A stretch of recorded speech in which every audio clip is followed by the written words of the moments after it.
The room was silent, almost impossibly still. The kind of silence that made even the guards hesitate to breathe too loudly. This was Baghdad, inside one of the most heavily guarded palaces in the world. A place where every decision, every gesture, could mean life or death. And at the center of it all, a man walked in. He was dressed simply. Nothing flashy, nothing that screamed power. Just a calm presence, confident but unassuming. He wasn't here to make a scene, yet everyone in the room felt the weight of him the moment he stepped through the doors. The whispers started almost immediately. Who is this man? Why is he here? And then, he was standing face to face with one of the most feared leaders on the planet, Saddam Hussein. A man whose reputation alone had people trembling, whose decisions could change nations in a heartbeat. But Ali didn't flinch. He didn't bow or apologize. He just looked at Saddam, steady, composed, like a man who already knew the room belonged to him in a way no palace or army ever could. The tension was electric. Advisors shifted in their seats, whispering urgently. Guards tightened their grips on weapons, but no one dared approach Ali. And Saddam, who had controlled every room he entered for decades, paused. His eyes narrowed, studying this visitor, trying to decipher his purpose, his intent. Then it happened. A subtle challenge, a question meant to unsettle, to assert dominance. But Ali didn't respond with anger. He didn't argue. He simply listened. Every pause, every word, every glance carried meaning. Something was happening, and the people watching could feel it. This was no ordinary meeting, no typical negotiation. Something was about to change. Little did anyone in that room know, what Ali was about to say in the next few moments would decide the fate of 15 American hostages. A simple conversation, 50 minutes of dialogue, and one man's calm, unwavering conviction would shift history in ways no one could have imagined. The audience should feel the suspense, the fear, the electricity in the air. They should sense the power dynamics, the high stakes, and the quiet tension before the storm. Because by the end of this story, they will realize that one man's courage and intelligence, not force, can achieve the impossible. The palace was a world unto itself, a shimmering testament to wealth and absolute authority. Every surface gleamed with polished marble, gold trim catching the sunlight as it poured through enormous windows. The walls were adorned with portraits of military victories and the symbols of power, reminders to every visitor that they were in a space where influence and fear ruled above all else. The air was thick with the scent of incense and subtle perfume, carefully chosen to impress and intimidate simultaneously. Servants moved silently, gliding through the corridors with near-military precision. Everything here was staged for one purpose, to remind outsiders that they were stepping into a realm controlled by a man whose word was law. Ali entered with nothing but a quiet confidence. There were no guards flanking him, no entourage announcing his arrival, just a simple man in a plain outfit walking into the lion's den, and yet, every eye turned toward him immediately. Saddam Hussein sat at the head of an elongated table, surrounded by advisors, generals, and diplomats. Their expressions ranged from wary curiosity to outright skepticism. Some whispered among themselves, questioning why this man, clearly an outsider with no visible wealth or status, had been granted such an audience. Others simply watched in silent anticipation, sensing that something extraordinary was about to unfold. Ali's presence alone disrupted the carefully balanced atmosphere of power. Where others might have tried to intimidate with posture, tone, or overt aggression, Ali's calmness did something far more unsettling. He didn't need to speak to command attention. Every measured step, every quiet glance, drew the room toward him, forcing the observers to reassess what they thought they knew about influence and control. The contrast between Ali and the palace's opulence was stark. Saddam's world was one of luxury, of status, of strict rules and expectations. Here, appearances mattered above all else, and power was measured in gold, in weapons, in fear. Yet Ali moved through it like water, unseen yet undeniable, simple yet impossible to ignore. Advisors shifted nervously in their seats. Guards tightened their grips ever so slightly on their weapons, as if sensing that this encounter might not follow the rules they had memorized. Even Saddam's own eyes betrayed the slightest flicker of surprise. He had seen people challenge him before, but few had done it with such quiet, controlled confidence. This was not a meeting about status.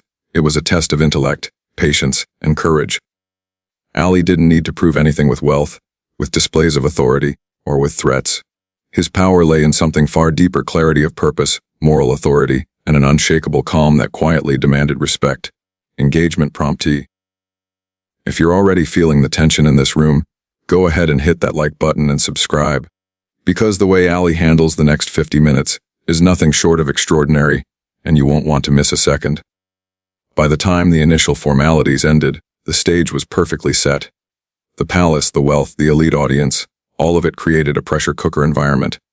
Every glance, every whisper, every subtle gesture mattered, and at the center, Ali remained unshaken, fully aware that every second counted, and that what he said next could literally determine the fate of lives beyond that room.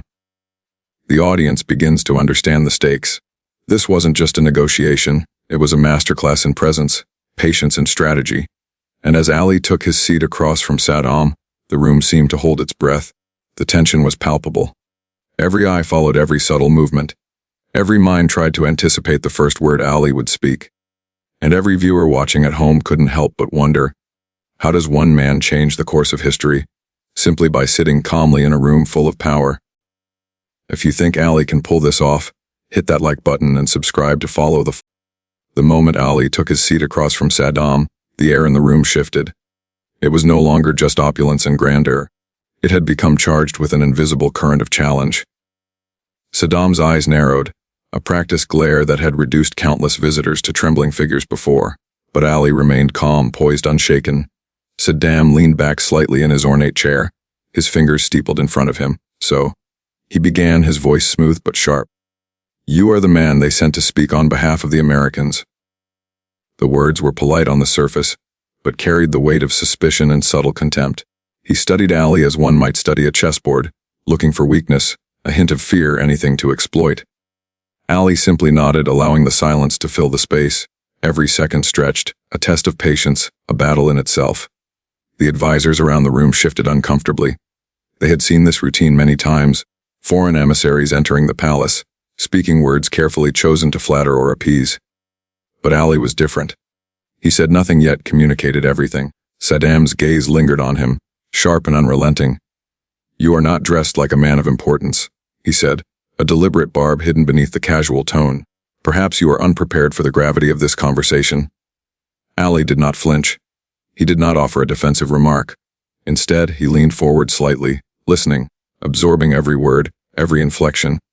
It was a subtle power play, the kind that could unsettle even the most confident of leaders. Saddam had expected a reaction, a flinch, a defensive gesture, perhaps even arrogance to challenge. But Ali offered nothing but calm. Saddam's advisors whispered among themselves. Some leaned closer to catch every nuance. A few fidgeted, clearly aware that something unusual was unfolding. The tension in the room was thick enough to cut with a knife. Each word from Saddam was a test, each pause a challenge. And Ali's silence only intensified the pressure. The dictator's voice rose slightly. "Do you understand the lives at stake? Do you know what it means to negotiate in this world? You are not in your country now. You are in my domain." Ali's calm remained unbroken. His eyes met Saddam's steadily, neither challenging nor submissive, simply present. He radiated confidence and purpose, an unspoken message that he understood more than words could convey. There was no aggression, no pleading, no fear, just the undeniable authority of a man grounded in principle. Saddam's tone shifted subtly, moving between curiosity and irritation. He tested Ali further. "Tell me, why should I even consider listening to you? What makes your words worth my attention?" Ali's response was deliberate, measured, almost meditative. He spoke softly, but his voice carried weight. "Because these are not just words. They are truths. They carry the lives of 15 people who have done nothing to deserve this situation. And I am here to remind you that there is power in mercy, even for those who appear distant or insignificant." A hush fell over the room. Advisors froze mid-whisper. Guards adjusted their stances.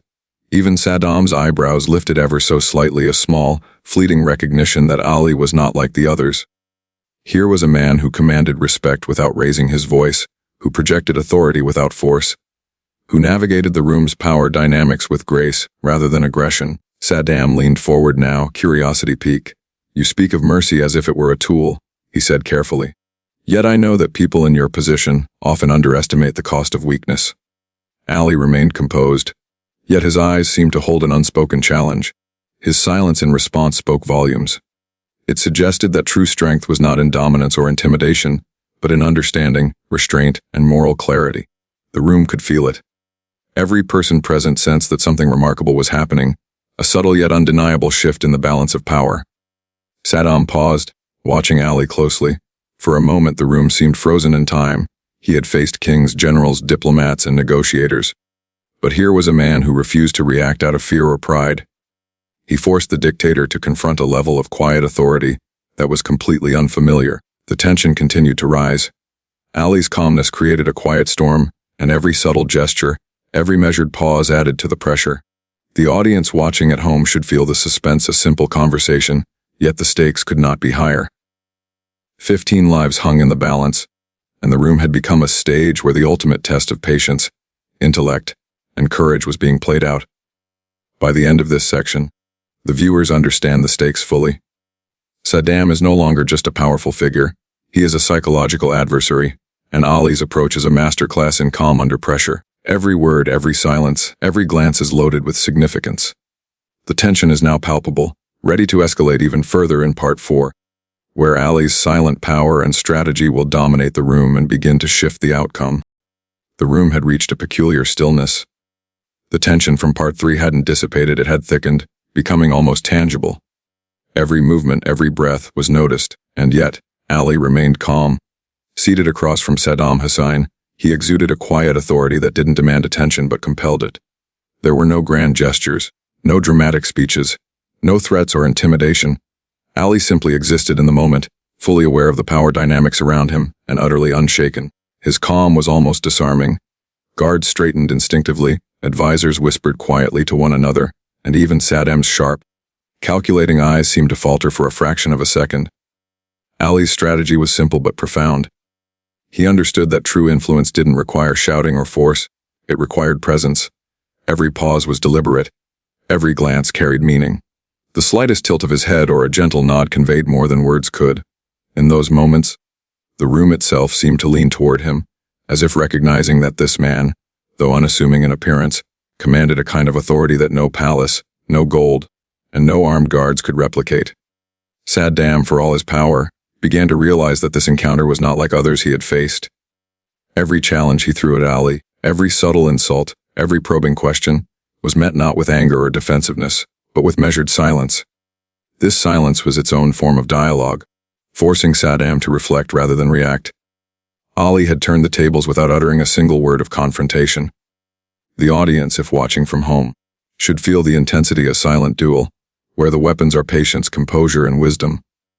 The longer Ali remained calm, the more tension accumulated. Advisors shifted uneasily.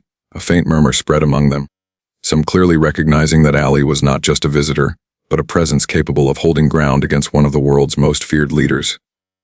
Every now and then, Ali spoke, but sparingly, precisely, and with purpose. His words were measured, almost meditative, each sentence carefully chosen to maintain the balance of respect, authority, and moral clarity. They were soft-spoken but heavy with implication, forcing the listener to lean in, to consider the weight of what was being said. It was not confrontation. It was guidance, persuasion, and insight, delivered with unshakable confidence. Saddam's reactions were subtle yet telling. The sharpness in his eyes wavered at times. The calculated tone of his voice faltered just enough for the advisors to notice. He had faced generals, diplomats, and negotiators, yet here was a man whose calmness was more powerful than intimidation. Ali's composure was a mirror, reflecting back the strength and arrogance of Saddam's own reputation, and forcing him to acknowledge, perhaps unwillingly, that not all power was exercised through fear. The psychological tension escalated. Every second Ali remained calm added pressure to the room. The audience feels this a silent crescendo, where each pause, each subtle gesture, each measured glance is charged with meaning. Ali's presence alone had begun to rewrite the dynamics of the room. This silent dominance was not about asserting superiority. It was about control, awareness, and moral authority. Ali understood the stakes. 15 lives hung in the balance, and any misstep could cost them. Yet there was no visible anxiety, no rush, no desperation. The calm, patient demeanor communicated confidence in the ultimate outcome, even if it wasn't immediately visible to anyone in the room. The advisors were watching closely now. They noticed a change in the atmosphere. The energy shifted from one of fear and tension to quiet curiosity and tentative respect. Guards relaxed minutely. Even Saddam, though still stern, seemed slightly disarmed. Ali had achieved what few had. He had taken control without dominating, influenced without force, and commanded attention without speaking loudly. Twist attention. For the audience, this is the heart of the drama. Ali's silent power demonstrates that influence is not always loud or visible. The tension is built so that viewers remain glued to the screen, anticipating the moment when Ali will use this calm authority to turn the tide in favor of the hostages. By the end of this part, the stage is set for the next phase. The witnesses' reactions, growing pressure, and the subtle shift that signals change is imminent. The audience understands that Ali's strategy is working, that Saddam is beginning to respect the man across the table, and that the breakthrough, the release of the hostages, is closer than ever, though still unspoken. The silence, the calm, the subtle dominance, this is the power of patience, presence, and principle. And for anyone watching, it's a lesson that true strength is often quiet, measured, and unseen until the results speak for themselves. The palace was no longer merely a space of opulence. It had transformed into a pressure cooker of anticipation and unspoken tension. Every person in the room felt it, the advisors, the guards, even Saddam's closest confidants. Ali's calm authority was no longer just a personal trait, it was contagious, rippling outward and subtly changing the dynamics of the room. Whispers began to circulate among the advisors. "Who is this man?" one asked quietly, careful not to draw attention. "He speaks so little, yet his presence, it feels as if the room itself listens to him." Another shook their head uneasy. "I've never seen anyone withstand Saddam's gaze this way, and yet he does it with silence." Even the guards shifted in their positions. Some leaned subtly closer, curious but cautious. The tension was no longer solely about power, it was about recognition. Recognition that Ali was not just a visitor, he was a force of intellect and moral clarity, quietly asserting influence without raising his voice or making a scene. Saddam's demeanor also began to change. The initial intensity of his scrutiny softened in subtle ways. His questions became less sharp, almost measured, as if he were testing the waters of Ali's patience and insight, rather than trying to intimidate. There were brief flashes in his eyes, moments where it was almost possible to see him reconsidering his assumptions. Ali continued to speak sparingly, but each word was carefully chosen, each gesture deliberate. He never raised his voice, never displayed frustration, and never allowed the tension to provoke anger. His calm had a magnetic quality. It drew attention, commanded respect, and gradually unsettled the most composed individuals in the room. The audience should feel the suspense. This is the moment where every subtle action matters. Every whisper, every sidelong glance, every pause in the conversation builds the tension. Viewers can almost hear the faint rustle of papers, the shifting of feet, the quiet intake of breath. The stakes are rising with every passing second, and everyone in the room knows it. Some guests began to sense the magnitude of the moment. A few whispered to one another about the unusual calmness Ali projected, the way he seemed to bend the energy of the room, simply by existing within it. They noted the subtle changes in Saddam's body language, the slight relaxing of his shoulders, the brief flicker of curiosity in his eyes. It was as if Ali's silent dominance was weaving its influence into the very air. The tension reached its peak when one of Saddam's advisors dared to speak out. "Sir, the man seems different," he murmured. "He doesn't react as others would. He doesn't fear." Saddam's sharp gaze swept over the advisor, then returned to Ali, who merely nodded in acknowledgement, his calm unbroken. The room felt the shift. Ali was no longer just present, he was asserting a quiet command, and even the dictator could not ignore it. Engagement promptly. Can you feel the tension building? If this moment has you on the edge of your seat, comment below which part shocked you the most. And don't forget to subscribe for the full story. It's about to get even more intense. As the minutes stretched on, the pressure continued to mount. Every observer could sense that Ali's presence was changing the conversation, subtly but undeniably. The room's energy shifted from apprehension to cautious respect. Guards, once tense and ready to act at the slightest provocation, now watched in quiet attention. Advisors who had doubted Ali's significance now began to exchange glances of surprise. Even Saddam's closest allies were forced to reconsider their assumptions.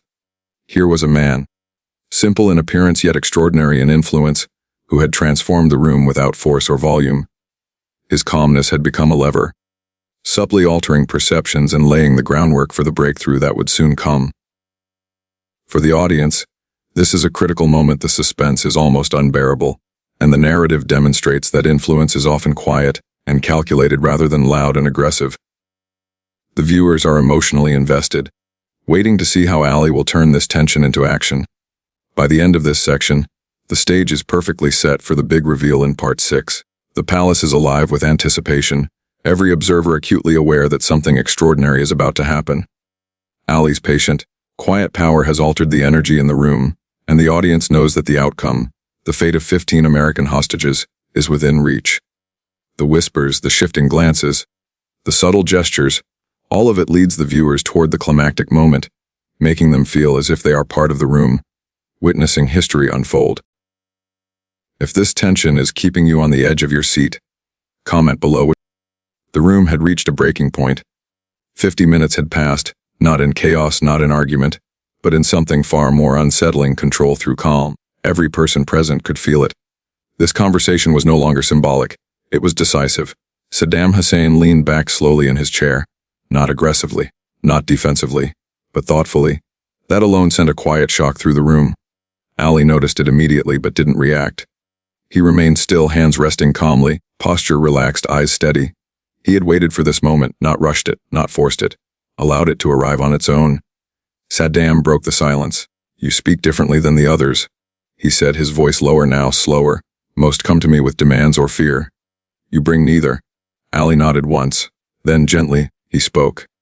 "I did not come here as a politician," he said. "I came as a man. As someone who understands what it means to be judged by the world before being understood." The room froze. Ali continued, carefully choosing each word. "These men you are holding, they are not symbols. They are sons. Brothers, fathers. And history does not only remember power, it remembers mercy." Some advisors looked down. Others stared at Saddam, waiting. Ali wasn't pleading. He wasn't negotiating. He was reframing the entire moment. "You are already strong," Ali said quietly. "No one doubts that. But strength that chooses restraint, that is remembered." Saddam's eyes locked onto Ali. For a long moment, no one spoke. This was the pivot, the moment where power met perspective. Then Saddam did something no one expected. He smiled, just slightly. "You believe history will judge me kindly for this?" he asked. Ali met his gaze.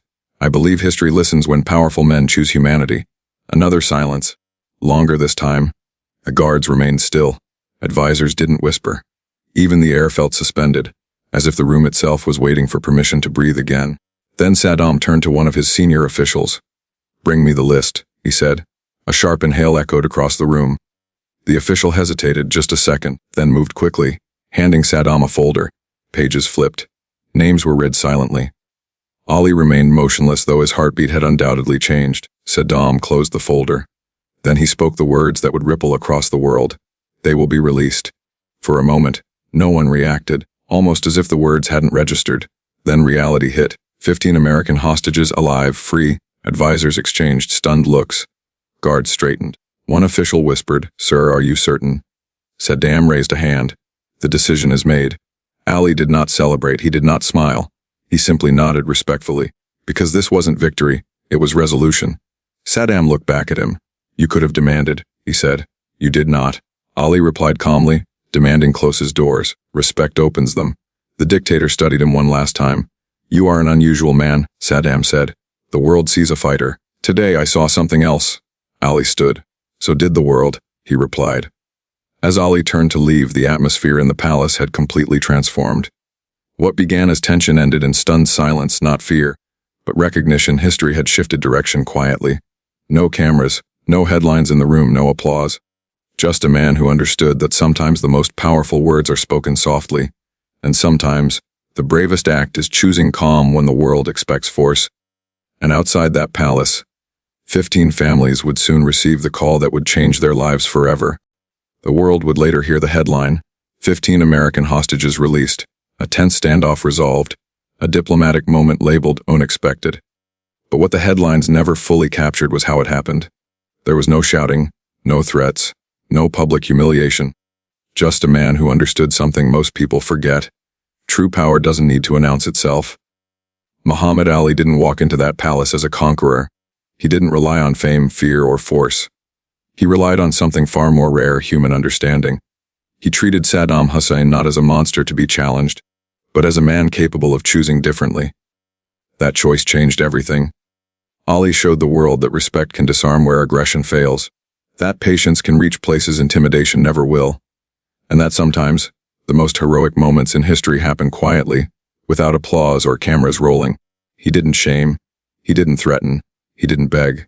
He spoke calmly and let the weight of truth do the work. And that lesson extends far beyond this one meeting. In our own lives, we're constantly tempted to respond with anger when we feel disrespected, to raise our voices, to prove our strength. But Ali reminds us that self-control is strength, that dignity under pressure is power, and that how we treat people, especially when we disagree with them, can change outcomes more than we realize. This wasn't just about freeing hostages, it was about redefining leadership. Ali showed that leadership isn't about dominance, it's about influence. It's about knowing when to speak, and when silence carries more weight than words. It's about choosing humanity, even when the world expects hostility. Engagement promptee. Which moment of Ali's calm impressed you the most, the silence, the patience, or the final words? Let us know in the comments. Your thoughts help shape the next stories we tell. The most remarkable part. Ali walked away without seeking credit. No victory lap, no self-praise. He let the results speak for themselves. 15 lives returned home, 15 families reunited, and one powerful reminder etched into history. That courage doesn't always look like force. Sometimes it looks like restraint. Engagement promptee. If stories like this inspire you, stories of courage, wisdom, and unexpected strength, make sure you subscribe. More powerful moments like this are coming, and you won't want to miss them. This is why Muhammad Ali remains more than a champion. He wasn't just a fighter in the ring. He was a fighter for dignity, for justice, for humanity. He understood that the loudest voice in the room isn't always the strongest one. And that lesson feels more relevant today than ever. Before you go, engagement promptee. If this story moved you, please like the video and share it with someone who needs this reminder. You never know whose perspective it might change. In the next videos, we'll explore more moments like this, stories where unexpected courage reshaped history, where quiet decisions carried global impact, and where individuals prove that true greatness isn't measured by power alone, but by character. Until then, remember this. You don't need to dominate to be respected. You don't need to shout to be heard.